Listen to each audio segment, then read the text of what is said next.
जय सिया राम दोस्तों।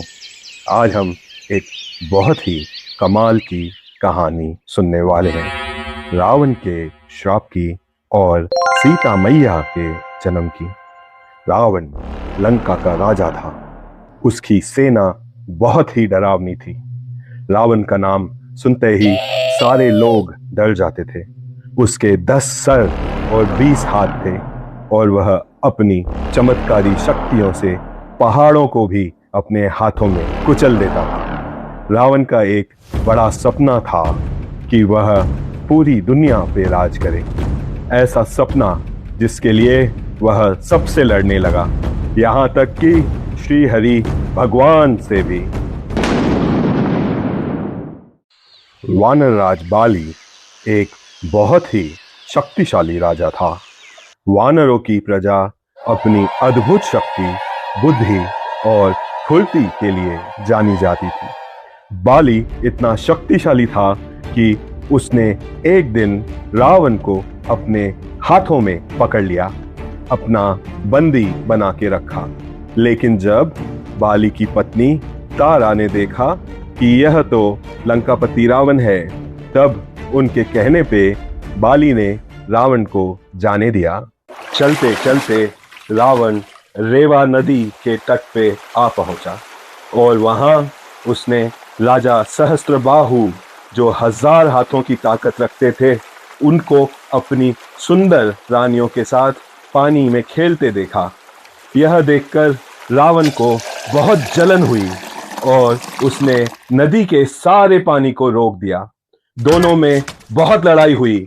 तब सहस्त्रबाहु के बल के आगे रावण की एक ना चली। वह फिर से बंदी बन गया। तब महर्षि पुलस्त्य के कहने पर राजा सहस्त्रबाहु ने रावण को जाने दिया। इतना शक्तिशाली होने पर भी वह समझ नहीं पाया कि उसकी शक्तियां उसकी प्रजा की रक्षा के लिए थी, ना कि शक्ति का दुरुपयोग करने के लिए। रावण को अभिमान था कि वह जो चाहे कर सकता है। फिर एक दिन स्वर्गलोक से अप्सरा उर्वशी जब धरती पर आई, तो रावण ने उसके साथ बहुत ही बुरा व्यवहार किया। डरती सहमती जब वह राजकुमार नलकुबेर के पास पहुंची, तो उसने राजकुमार को रावण के बारे में सब बता दिया। राजकुमार को इतना गुस्सा आया कि उसने रावण को श्राप दे दिया, जिससे उसका अंत हो और कुल मिट्टी में मिल जाए। जब रावण को इस श्राप के बारे में पता चला, तब वह बहुत चिंतित हुआ।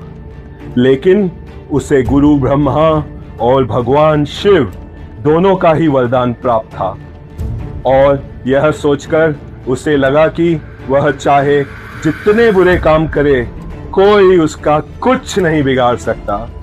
और ऐसा सोचकर वह पहले से भी ज्यादा निर्भय और खतरनाक हो गया। रावण के पापों का घड़ा अब भरने लगा था। उसने ऋषि और मुनियों को बेबस करके उनकी जीवन शक्ति एक बहुत बड़े घड़े में भर दी। दर्द से बिलखते ऋषि मुनियों ने यह ऐलान किया कि जिस दिन यह घड़ा खुलेगा, उस दिन रावण के अंत की शुरुआत होगी। तब रावण ने अपनी सेना को आदेश दिया, ले जाओ इस घड़े को और राजा जनक की जमीन में गाड़ दो। रावण राजा जनक से बहुत नफरत करता था। वह चाहता था कि घड़े के भार से उसकी लहलहाती जमीन में सूखा पड़ जाए। समय चलता गया और एक दिन राजा जनक के राज्य में सच में सूखा पड़ गया। कहीं भी पानी की एक बूंद तक नहीं बची थी। तब राजा जी ने देवताओं को प्रसन्न करने के लिए एक विशेष पूजा रखवाई और अपनी जमीन पे सोने का हल चलवाया।